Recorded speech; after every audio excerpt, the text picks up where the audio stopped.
এখন বেগুন পোড়া করব। বেগুন পোড়া খেতে কে কে ভালোবাসো বলো? বেগুন পোড়া বেশ ভালোই লাগে খেতে।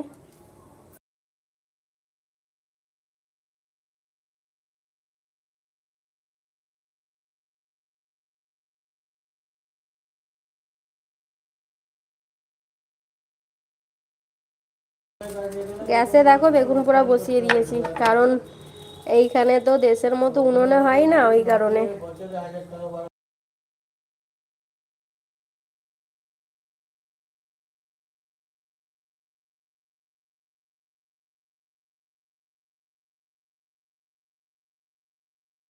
এই দেখো, এই যে এই বাসনগুলো আছে, এই বাসনগুলো এখন সব মাজবো। আর এই দেখো চিংড়ি মাছ ভেবেছিলাম রান্না করব এখন। যাই হোক, এখন আর রান্না করব না, সকালে করব। এই যে সবজি কাটলাম সকালে রান্নার। আর ওই যে রাত্রিরে এই যে বেগুন পোড়াটা করছি, ভাত দিয়ে খাবো বলে রাত্রিরে। বেশ ভালো লাগে ঠান্ডার দিনে বেগুন পোড়া, বুঝলে।